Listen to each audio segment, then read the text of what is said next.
I wish you are very well. Today, again, we are, in fact, to continue what we started earlier. Last time we started a very important point concerning Act 1. We follow together the end of Act 1. I want, in fact, just to refresh your minds with the main points concerning Act 1. We see at the beginning, if you remember, we see Raina in her bedroom, and then she was astonished to know that there was a strange man in her balcony, and it appears that he was a stranger. He was a soldier belonging to the enemy. See? And later on, he hides himself, and then her maid came, in fact, to ask her to close the window. And we know that there was some problem in the shelter of the window. And then she leaves. The maid would leave, and then the speech or the talk, the dialogue between the stranger and the woman, and I mean the girl Raina, in fact, resumes. Through that, we know that the stranger met her fiancé in the battlefield, and we know that her fiancé, through the eyes of this soldier, was coward. I mean, we see another image, another face, another description for Raina's fiancé. You see, an image that differs from the image that was portrayed, that was described earlier by her mother. Her mother told her that her fiancé is brave, is a hero of the battlefield, and she was honored, in fact, to have such a hero as a future husband. But later, through the talk with this stranger, with this soldier, you see, we know a different image, a different description. Through this speech also, and through this meeting, we know that the strange soldier behaved himself very well. He was very polite. He kissed her hand. He wishes, in fact, to wash his hand before he could touch her hand. You see? And he talks rather very politely, very quietly. You see, to the extent that she was affected. She was fascinated a great deal by the behavior, by the polite behavior. Then she changes. You see, she changes. She feels some kind of mercy or kindness, you see, or sympathy with the strange soldier, you see.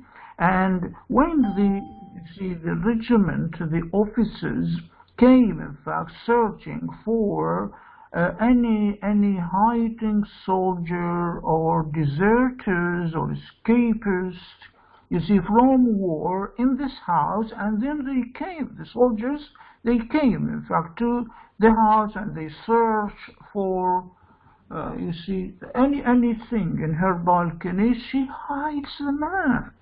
She hides the man. She takes him from his sleeve, you see, from his hand, and she hides him behind the curtain in the balcony. You see? So this is the way. Later on, she in fact calls her mother, you see, to come to her room in order to see the stranger. And the stranger himself, this soldier, this strange soldier, demands her to call her mother, to tell her mother about his being here, about his presence here. You see, this is added. You see, this is added. This behavior, in fact, adds to the charismatic personality of the soldier. You see, who is hiding now in in in the house, in the balcony. You see, so she was affected. She was affected, and later the action goes on, and the play progress. You see, advances, and we know later on that there is love in its way growing up. You see, between Raina on the one hand and the soldier on the other. You see, so when the mother comes and the soldier was left in the bedroom, you see, he out of fatigue, out of being tired, he fell asleep. You see, reluctantly. He doesn't want to sleep. He wants, in fact, to flee away again, and Raina, calls him or demands him to go in the same way he came. That is, again, climbing down the pipe, you see, outside her balcony, and would go out. But when he sees, you see, when he looks for the pipe again, he couldn't do it again, you see. That is, he at the beginning he was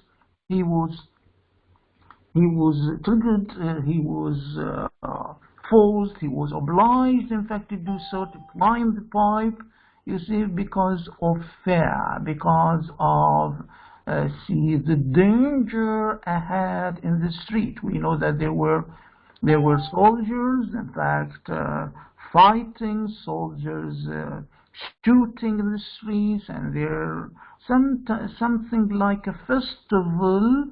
You see, something like a festival, and that is, there were cries of victory everywhere, because the Balkans, you see, were victorious in this war. You see, in this war, yeah. So he couldn't. He shuns. He avoids again flee in the same way. This is why, because of tired, you see, of his being tired, you see, he fell asleep. So when the mother came, in fact, to meet or to see her daughter Raina, they saw the man sleeping in Raina's, you see, bed. You see, and they leave him. They leave him. In fact, they couldn't do anything. So. At the time, if you remember, there was a question raised by one of your colleagues. It was Ruqayya, in fact, who asked me a question about this change of emotion. Why does Raina feel love in very hasty way? Is it love? Is it love? That is or does Raina love her fiancé first? Then why, if she loves her fiancé, why does she transform? Why does she change to love another man, you see, in a very hasty way, in a very hairy way?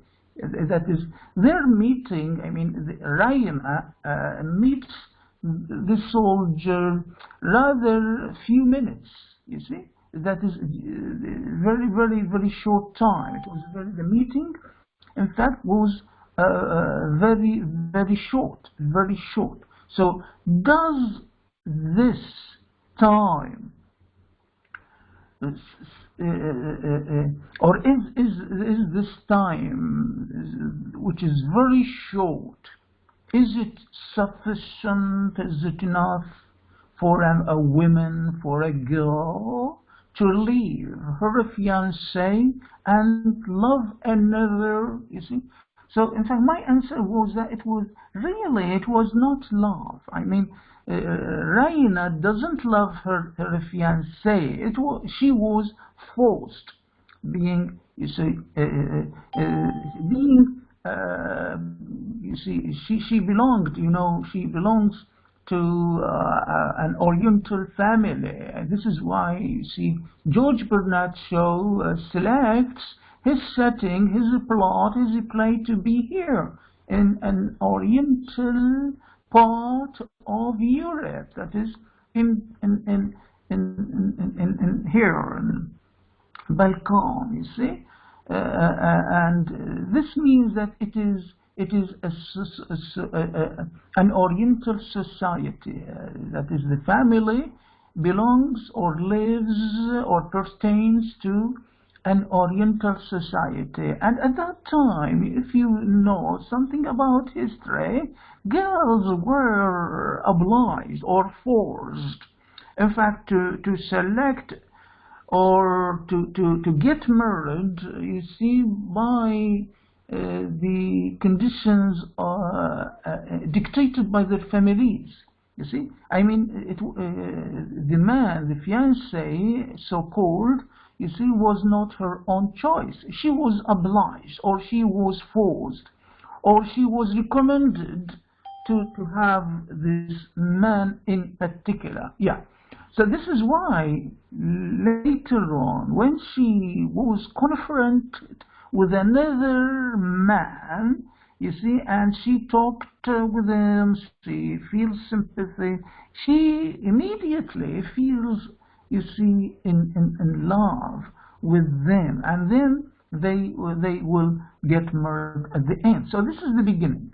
This is the beginning of this warm relationship between Raina and the strange soldier. Yeah. So the meeting, in fact, is very important for us, since it came at the end of the war. So Act One gives us this story and introduces, you see, the love or the relationship between Raina on the one hand and the soldier on the other, and there was war at the background. There was war at the background. We don't see war. We see only, you see, we see the war, or we listen to the shellings, you see, the bombardments, the bullets, the gunfire, whatsoever, you see, outside the stage. That is, everything about war comes to us through what we listen to, but we don't see. This is off stage. Usually, all war happenings or war actions come to us through what we listen, we don't see. I mean, no author, no dramatist can envisage, can perform, you see, war actions on stage, as this was forbidden. This is why we see the war at the background. We listen to it.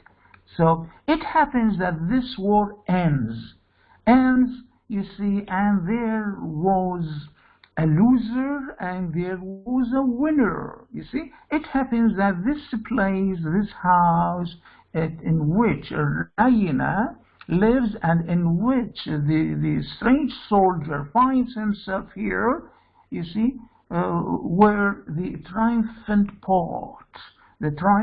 party or part, the winner of the war. You see, so this is the end of Act One. This is the end of Act One. Through that, again, through Act One, what do we see, or what do we understand?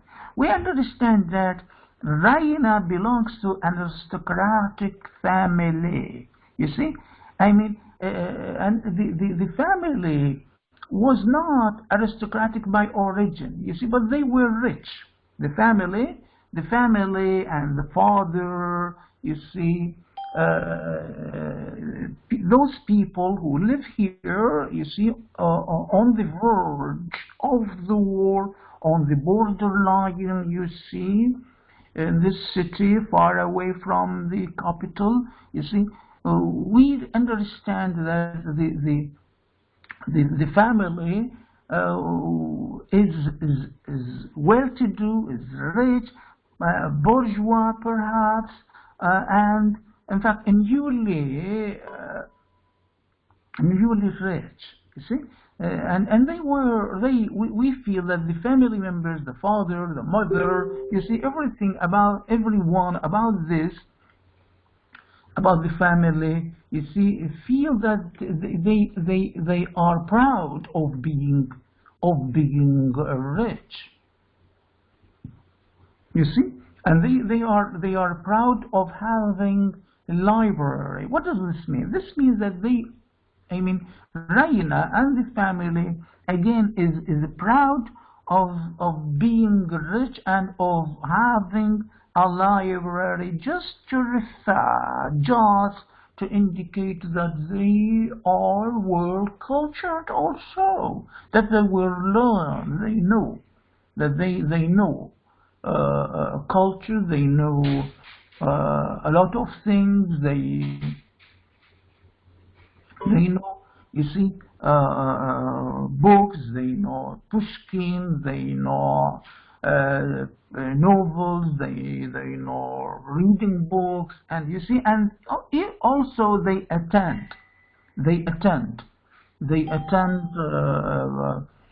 opera, and and you remember Raina talks about, you see, a story she saw in the opera, you see, again about in Andalusian or Castilian story. So and the story in the opera that came to us through the narration, through Raina's narration of what is happening in that opera. There was a story of love, you see, of love between the two, between a girl and a soldier, you see, in a position or a situation similar to what we have here in this play. So I say at the time that there was intertextuality, or this is the influence of the story that came to us through Raina's words, you see, while she was talking with the soldier. George Bernaccio depends in building, in constructing the plot of this play on that story that was narrated by Raina herself.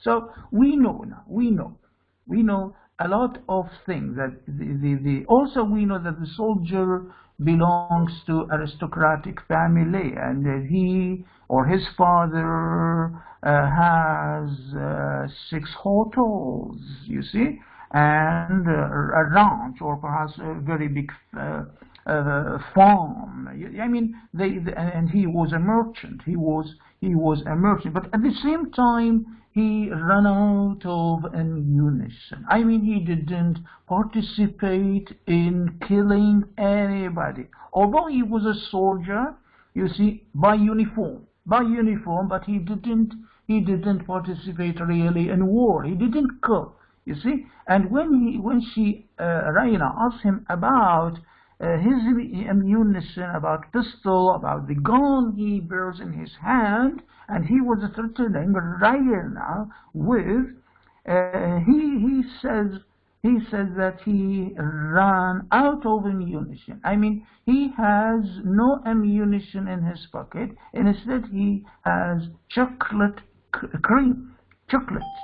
bars in his pockets instead of ammunition or bullets, you see. So this is in fact a laughing situation, a joking situation, a comic situation, you see. Here we understand that it was George Bernaccio, in fact. George Bernaccio is responsible for describing for us this way or this character just to ridicule the war. Ridicule, pay attention to this. To ridicule, I mean to make fun of war. To make fun of war. Any war is a losing. Any war is upset. Any war is bad. Why? Because war means shedding of blood. This is why you see George Bernard Shaw at the beginning of the play, in this act, you see, he describes the war in a funny way. You see, and this is why he insists on this meeting between the fugitive soldier, you see, and Raina. By the way, I mean, if this soldier is a fugitive of war, and he was making fun of her fiancé when he was a fugitive. He deserted war. He fled from war. You see, so. I mean, the fiancé and this strange soldier, in fact, have the same situation. So you see, the fiancé, you see, or the fiancé's image, which the soldier now in Raina's bedroom, you see, criticize and attack or ridicules.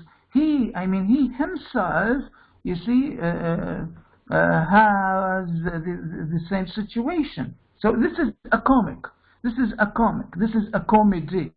By the way, you see, the play is a comedy by itself. At the end, we see that there was no shedding of blood, and although it is war, it is about war, but the play is about the funny image or the comic image of war. Usually, we expect in war there is blood. There will be victims. There will be losers. There will be, you see, hostages or prisoners or bloodshedding or sacrificing or whatsoever. You see. The war is horrible in all its levels, but here in this play, the war is portrayed for us, you see, and presented for us and before our eyes in a comic way. In a comic way, that is, we feel that it is ridiculous, it is funny, it is comic, you see. So we do not see the horrible images or portrayal. We are accustomed to listen to about war. You see, the traditional way, that is, or the traditional image of war is changed. So here we see another image. Yeah, this is important since we are at the end of Act One, and we will. Act One will pave the way, you see, for the coming events. Act One is very important since it exposes everything, you see, needed for the audiences or the readers to know about the characters, about the action, about the plot, and about the main ideas. You see, of the play. This is the main idea. What is the main idea of the play? You see, the main idea of the play, in fact, is presented here in Act One. You see, so in fact, there are many ideas. It is war. At the beginning, there is war. There is war between two countries, and perhaps we also understand that there is intervention. There is a foreign intervention of you see, different nations or different states, you see, the one that is prejudiced or biased to this party, and one country or one state or different states that are biased or prejudice, you see, to aid or to support, to back, to give ammunition and support for another party. You see, so George Bernard Shaw, in fact, ridicules or he debunks, you know, he debunks, I mean, he discloses the secrets, you see, or the kernel of what is hidden in any war. You see, what is hidden in every war is the intervention of different parties. You see, usually when there is war, it is not only the two parties that are, you see, participating or joining or launching war between them only. No, there will be, you see, other nations that will back, will support, that will supply, you see, this party or that party with any kind of support, with any kind, you see, of help, whether material, whether economical, whether military, whether, you see, in any different, any way possible to show, you see, support, to show aid or help in this war. So one aim of the play that is written by George Bernard Shaw is to debunk, to reveal, to disclose, you see, that there is no winner in a war. Usually there is a loser, or everybody is loser. You see, everybody is a loser. So this is one. So this is introduced in Act 1. In Act 2, or in Act 1 also, we know that there is love. You see, developed. You see, a love or a love affair, a love relationship that was in a process. That was in a process, developed in its way. You see, and the love is better than war. Love is better than hatred. Love is better than cruelty, violence, or crime, or whatsoever. And this is the message of the play, you see. So the theme of the play that is introduced at the beginning of Act 1. Here we see love. Love is given to us as an outlet of love, of crime. Love is given to us as an outlet, a way out of any differences between nations. So instead of launching war between nations, there is a solution. There is a solution. What is that solution? The solution lies in love.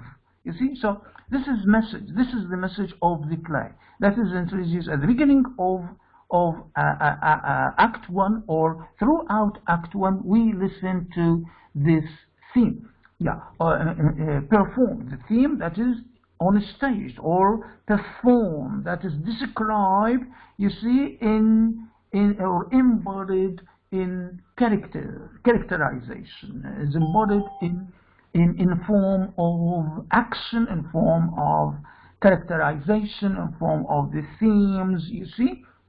Also we know through Act 1 the different characters that we will meet. At the beginning we see Raina, and we listen, in fact, to her mother and to the maid before we see the maid, you see. Later we see the maid, and the maid was talking about the mother by the name, and then later we will see the mother come in flesh and blood on stage. And this is the way.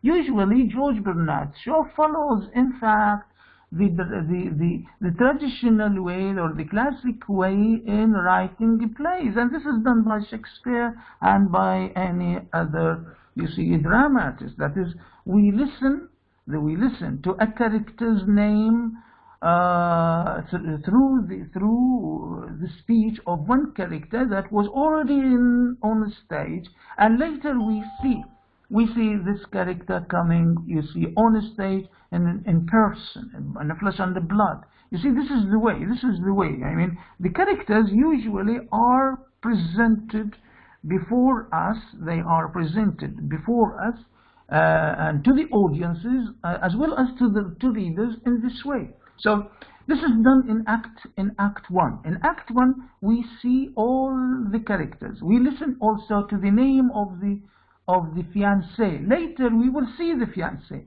Now we see only his image or his picture that was laid, you see, on a table, you see, near Rayena's bedroom. You see, and she was in fact in love with this man, and this is why she puts his picture, his portrait, his photograph in her bedroom.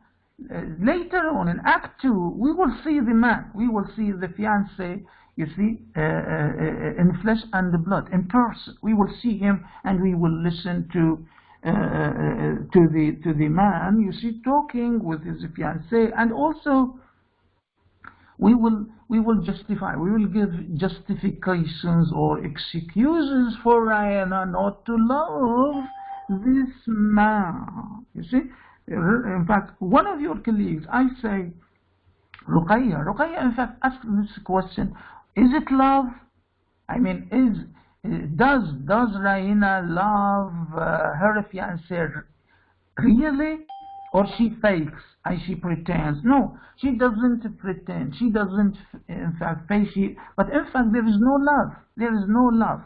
You see, between the two. And in Act 2 will, in fact, will prove that, because you know her fiancé will be seen, in fact, in a very bad situation, and he was very quick, in fact, to woo, to court the maid, I mean, he will be seen. You see, he will be seen in the process of betraying his goal. You see, I mean, he will woo, he will court the maid, although he has, you see, a girl, you see, betrothed girl in this house, but he in fact betrays his relationship with the maid. So in Act 1 now, as this process, as this love, the nascent love, is between Rayna and the stranger, you see, is growing up, you see, and we give justification. We see that there are excuses. In fact, by instinct or by feeling or by nature or by whatsoever, you see, the girl, Rayna, feels that this man doesn't deserve her. That this man, the man who has, whom she has his photo in her bedroom, in fact, doesn't deserve her, and she doesn't deserve, you see, him. You see, later on we will see that this will be proven in Act 2. You see, so Act 1 is very important. As I say, it exposes, you see, everything for the audiences. It lays the pavement, it lays the basis, you see, for the coming event. This is why we stress, we focus on Act 1 a great deal. In fact, we stress Act 1 because it is important, because it introduces, you see, the themes, introduces the characters, introduces the action, you see, for the audiences and for the readers, you see. In fact, I want you, if you have any question If you have any question concerning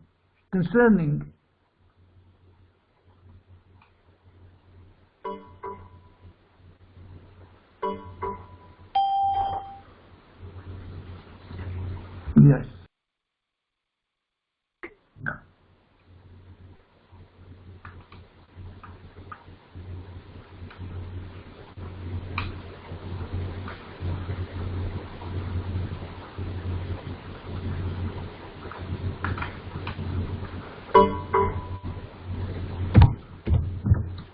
Yeah. Now I leave, in fact, you to comment. If you have any comment, or a question, please do.